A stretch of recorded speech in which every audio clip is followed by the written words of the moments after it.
Video 6. Then I saw in my dream that on the morrow he got up to go forwards, but they desired him to stay till the next day also. And then, said they, we will, if the day be clear, show you the Delectable Mountains, which, they said, would yet further add to his comfort, because they were nearer the desired haven than the place where at present he was. So he consented and stayed. When the morning was up, they had him to the top of the house and bid him look south. So he did.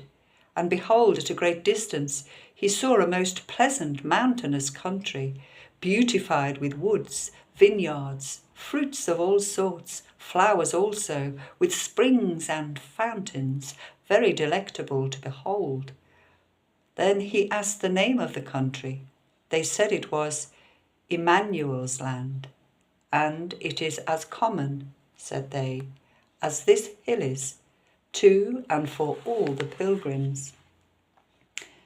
And when thou comest there, from thence thou mayst see to the gate of the celestial city, as the shepherds that live there will make appear. Now he bethought himself of setting forward, and they were willing he should. But first, said they, let us go again into the armoury. So they did. And when he came there, they harnessed him from head to foot, with what was of proof, lest perhaps he should meet with assaults in the way. He, being therefore thus accoutred, walked out with his friends to the gate, and there he asked the porter if he saw any pilgrims pass by. The porter answered, yes. Christian said, pray, did you know him? Yes, said the porter, I asked his name, and he told me it was Faithful. Oh, said Christian, I know him. He is my townsman, my near neighbour. He comes from the place where I was born. How far do you think he may be before? He is got by this time below the hill, said the porter. Well, said Christian, good porter, the Lord be with thee, and add to all thy blessings much increase of the kindness that thou hast showed me. Then he began to go forward, but discretion, piety, charity, and prudence would accompany him down the foot of the hill. So they went on together, reiterating their former discourses, till they came to go down the hill. Then said Christian, as it was difficult coming up, so far as I can see, it is dangerous going down. Yes, said Prudence, so it is. For it is a hard matter for a man to go down into the Valley of Humiliation, as thou art now, and to catch no slip by the way. Therefore, said they, are we come out to accompany thee down the hill. So he began to go down, but very warily, yet he caught a slip or two. Then I saw in my dream that these good companions, when Christian was gone down to the bottom of the hill, gave him a loaf of bread, a bottle of wine, and a cluster of raisins, and then he went on his way. But now, in this Valley of Humiliation, poor Christian was hard put to it, for he had gone but a little way before he espied a foul fiend coming over the field to meet him. His name is Apollyon. Then did Christian begin to be afraid, and to cast in his mind whether to go back or to stand his ground. But he considered again that he had no armour for his back, and therefore thought that to turn the back to him might give him greater advantage, with ease to pierce him with darts. Therefore he resolved to venture and stand his ground, for, thought he, I had no more in mine eye than the saving of my life. It would be the best way to stand. So he went on, and Apollyon met him. Now the monster was hideous to behold. He was clothed with scales like a fish, and they are his pride. He had wings like a dragon and feet like a bear, and out of his belly came fire and smoke, and his mouth was as the mouth of a lion. When he was come up to Christian, he beheld him with a disdainful countenance, and thus began to question with him. Apollyon said, Whence come you, and whither are you bound?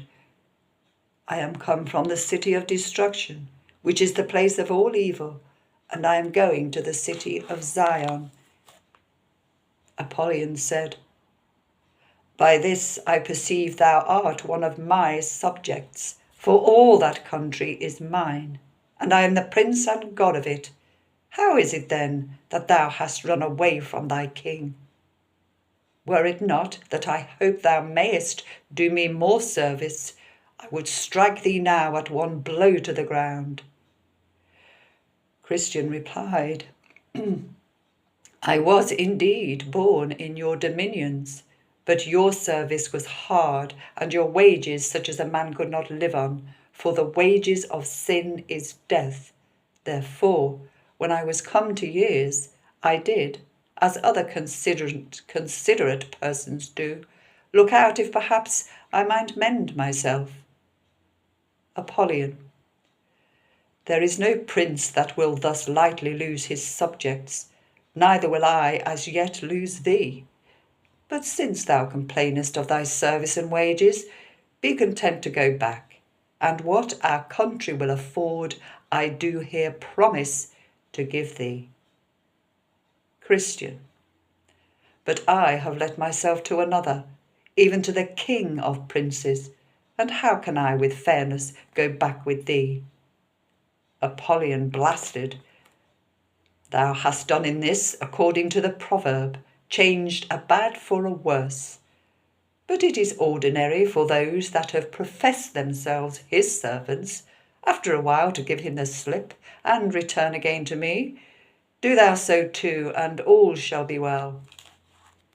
Christian said, I have given him my faith, and sworn my allegiance to him. How then can I go back from this, and not be hanged as a traitor? Apollyon raged. Thou did the same by me, and yet I am willing to pass by all. If now thou wilt yet turn again and go back. Christian said, What I promised thee was in my nonage, and besides, I count that the prince, under whose banner I now stand, is able to absolve me, yea, and to pardon also what I did, as to my compliance with thee. And besides, O thou destroying Apollyon, to speak truth, I like his service, his wages, his servants, his government, his company and country better than thine. Therefore leave off to persuade me further. I am his servant, and I will follow him. Apollyon. Consider again, when thou art in cool blood, what thou art like to meet with in the way that thou goest. Thou knowest that, for the most part, his servants come to an ill end, because they are transgressors against me and my way. How many of them have been put to shameful death? And besides, thou countest his service better than mine, whereas he has never yet come from the place where he is, to deliver any that served him out of their hands. But as for me, how many times, as all the world very well knows, have I delivered, either by power or fraud, those that have faithfully served me, from him and his, though taken by them. And so will I deliver thee. Christian. His forbearing at present to deliver them is on purpose to try their love, whether they will cleave to him to the end. And as for the ill thou sayest they come to, this is most glorious in their account. For present deliverance they do not much expect it, for they stay for their glory, and then they shall have it, when their prince comes in his, and the glory of the angels. Apollyon. Thou hast already been unfaithful in thy service to him, and how dost thou think to receive wages of him? Wherein, O Apollyon, have I been unfaithful to him? Said Christian. Thou didst faint at first setting out, when thou wast almost choked in the gulf of despond. Thou did attempt wrong ways to be rid of thy burden, whereas thou shouldest have stayed till thy prince had taken it off. Thou didst sinfully sleep and lose thy choice things. Thou wast also almost persuaded to go back at the sight of the lions, and when thou talkest of thy journey and of what thou hast heard and seen, thou art inwardly desirous of vain glory in all that thou sayest or doest. Christian, all this is true, and much more which thou hast left out. But the prince whom I serve and honour is merciful and ready to forgive. But besides, these infirmities possessed me in thy country, for there I sucked them in, and I have groaned under them, been sorry for them, and have obtained pardon of my prince. Then Apollyon broke out into a grievous rage, saying, I am an enemy to this prince. I hate his person, his laws and people. I am come out on purpose to withstand thee. Christian, Apollyon, beware what you do, for I am in the king's highway, the way of holiness. Therefore take heed to yourself. Then Apollyon straddled quite over the whole breadth of the way and said, I am void of fear in this matter. Prepare thyself to die, for I swear by my infernal den that thou shalt go no further. Here will I spill thy soul. And with that he threw a flaming dart at his breast. But Christian had a shield in his hand, with which he caught it, and so prevented the danger of that.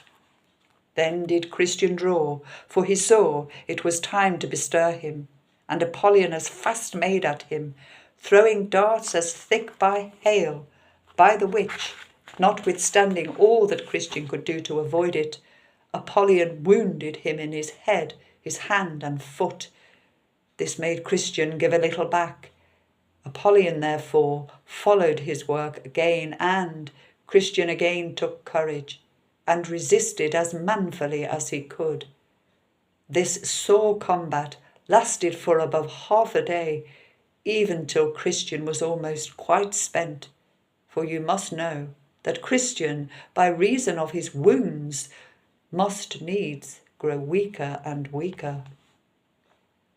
Then Apollyon, espying his opportunity, began to gather up close to Christian, and, wrestling with him, gave him a dreadful fall, and with that Christian's sword flew out of his hand. Then said Apollyon, I am sure of thee now. And with that he had almost pressed him to death, so that Christian began to despair of life. But, as God would have it, whilst Apollyon was fetching his last blow, thereby to make a full end of this good man, Christian nimbly reached out his hand for his sword, and caught it, saying, Rejoice not against me, O mine enemy. When I fall, I shall arise. And with that gave him a deadly thrust, which made him give back, as one that had received his mortal wound. Christian, perceiving that, made at him again, saying, Nay, in all these things we are more than conquerors through him that loved us. And with that Apollyon spread forth his dragon wings, and sped him away, that Christian saw him no more. In this combat no man can imagine, unless he had seen and heard, as I did, what yelling and hideous roaring Apollyon made all the time of the fight. He spake like a dragon, and on the other side, what sighs and groans burst from Christian's heart. I never saw him all the while give so much as one pleasant look, till he perceived he had wounded Apollyon with his two-edged sword. Then indeed he did smile and looked upward. but was the dreadfulest fight that I ever saw.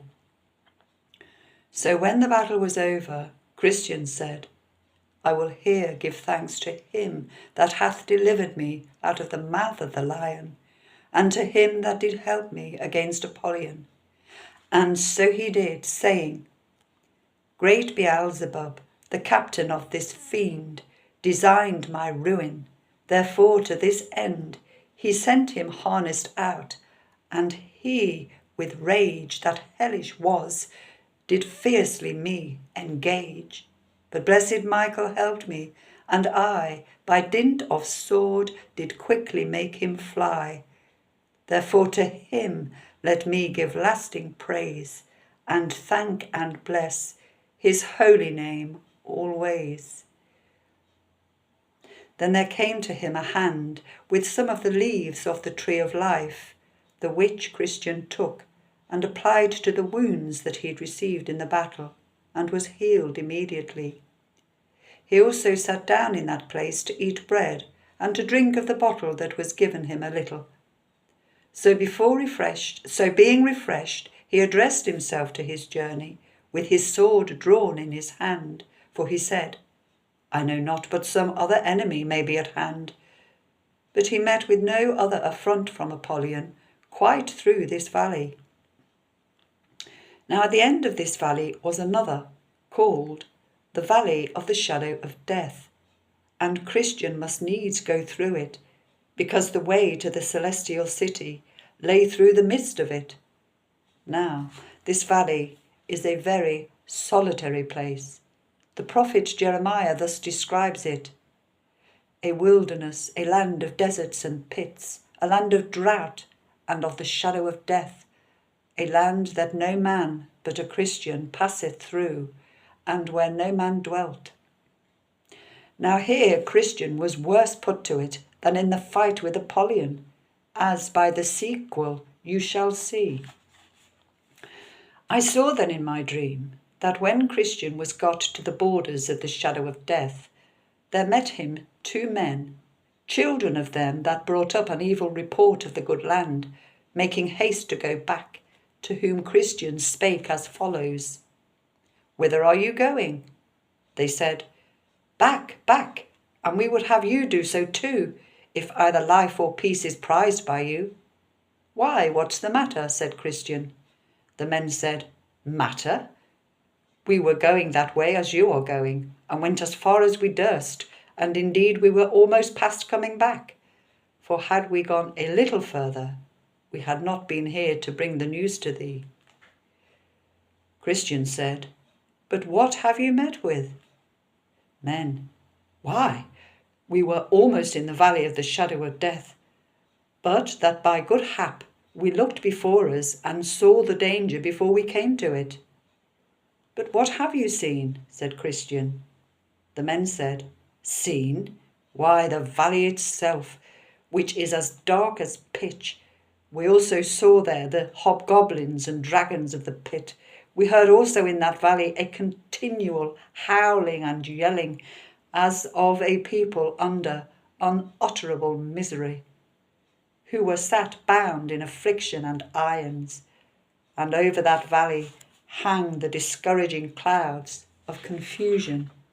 Death also doth always spread his wings over it. In a word, it is every whit dreadful, being utterly without order. Then, said Christian, I perceive not yet by what you have said, but that this is my way to the desired haven. The men said, Be it thy way, we will not choose it for ours.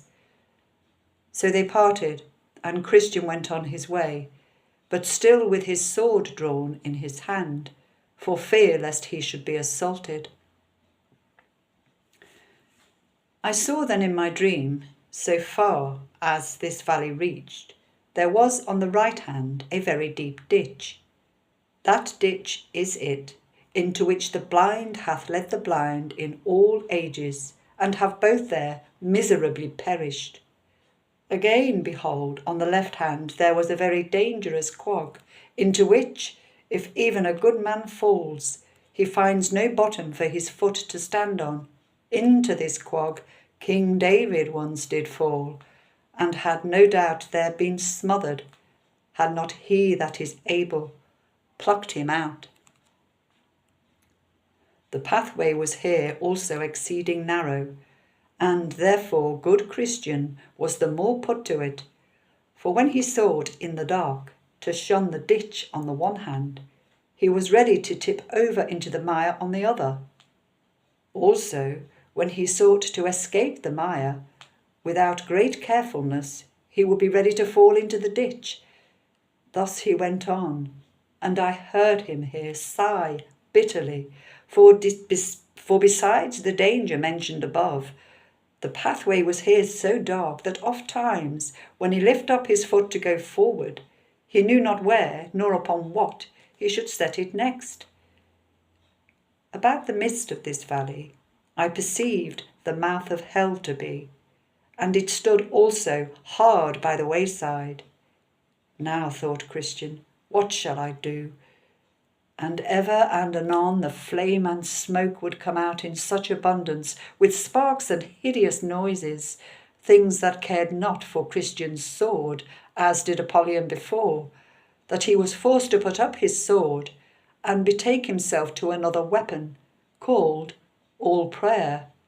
So he cried in my hearing, O Lord, I beseech thee, deliver my soul. Thus he went on a great while, yet still the flames would be reaching towards him. Also he heard doleful voices and rushings to and fro, so that sometimes he thought he should be torn in pieces or trodden down like mire in the streets.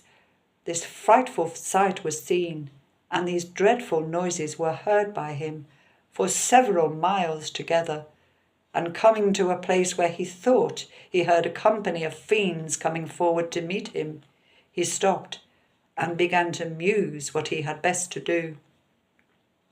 Sometimes he had half a thought to go back. Then again he thought he might be halfway through the valley. He remembered also how he had already vanquished many a danger, and that the danger of going back might be much more than for to go forward. So he resolved to go on, yet the fiends seemed to come nearer and nearer. But when they were come even almost at him, he cried out with a most vehement voice, I will walk in the strength of the Lord God. So they gave back and came no further. One thing I would not let slip.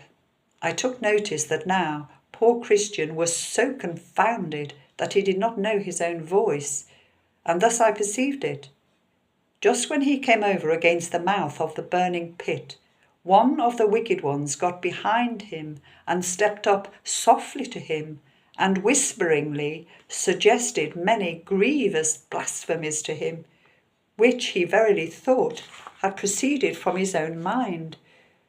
This put Christian more to it than anything he met with before, even to think that he should now blaspheme him that he loved so much before. Yet if he could have helped, he would not have done it. But he had not the discretion either to stop his ears nor to know from whence these blasphemies came.